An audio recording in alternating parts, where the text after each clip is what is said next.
Untukmu yang bergelar pemuda,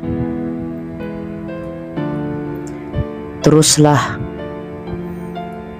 taat kepada Allah, teruslah selalu mengerjakan apa yang diperintahkan Allah, teruslah selalu menghidupkan sunnahnya Rasulullah, teruslah berhijrah, jangan pernah menyerah dari suasana-suasana yang menyebabkan engkau terpuruk. Sebab Rasul sangat mencintai pemuda yang taat kepada Allah. Rasul sangat mencintai pemuda yang selalu meringankan langkah kakinya pergi ke tempat-tempat yang baik, melihat yang baik, berbicara yang baik. Rasulullah sangat senang kepada seorang pemuda yang taat kepada Allah daripada orang tua yang taat kepada Allah.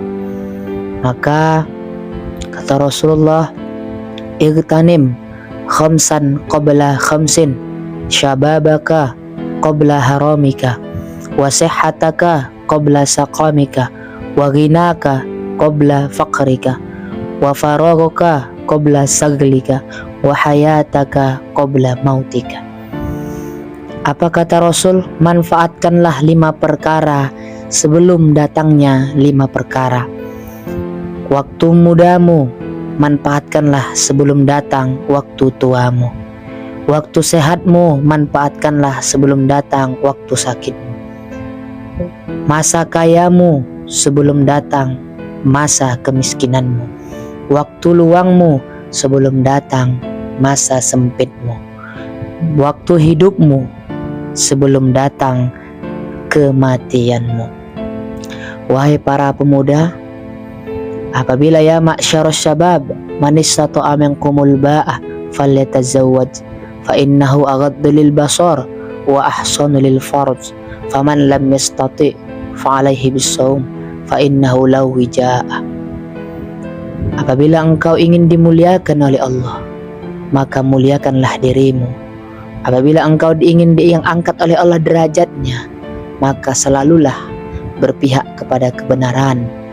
Sekarang mencari pemuda yang pintar, yang cerdas, banyak berkeliaran di mana-mana. Namun mencari pemuda yang berani mengatakan hak di tengah-tengah orang batil dan berani mengatakan batil di tengah-tengah orang hak, maka itulah yang susah dicari. Pemuda yang siap dan sigap dan berani mencegah kemungkaran, itulah yang susah dicari.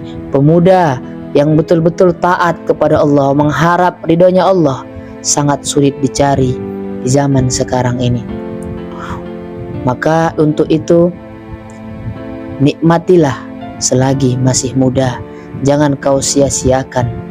Gunakan masa mudamu untuk agama, kalau tidak masa mudamu pun akan habis, tapi bukan untuk agama. Gunakan hidupmu untuk agama, kalau tidak hidup engkau pun akan mati, tapi tidak dalam agama. Matilah dalam agama, dalam menuntut ilmu, kalau tidak engkau pun pasti akan mati, tapi tidak di dalam menuntut ilmu. Gunakanlah masa mudamu untuk menuntut ilmu, kalau tidak masa mudamu pun akan habis, tapi tidak dalam menuntut ilmu. Gunakanlah masa mudamu untuk taat kepada Allah, kalau tidak masa mudamu akan habis, tapi tidak dalam ketaatan kepada Allah. Gunakanlah masa mudamu untuk beribadah kepada Allah, kalau tidak masa mudamu pun akan habis, tapi tidak untuk beribadah kepada Allah. Gunakanlah masa mudamu untuk mencari pahala dan ridhonya Allah, kalau tidak masa mudamu pun akan habis, tapi tidak dalam mencari pahala dan ridhonya Allah. Gunakanlah masa mudamu untuk berani mengatakan yang hak itu hak, yang batil itu batil, yang tidak mau disogok, tidak mempan diteror, tidak mempan diancam. tetap katakan kebenaran. Qulil haqqa walau kana murran, berkata yang benar walaupun pahit, walaupun menyakiti, walaupun itu sangat sulit untuk dikatakan, maka katakanlah. Jadilah pemuda sejati. Maka pemuda juga butuh yang namanya ilmu. Apa kata Imam Asy-Syafi'i? Wa man fatahu ta'limi waqta syababihi fakabbir alaihi arba'an liwafatihi.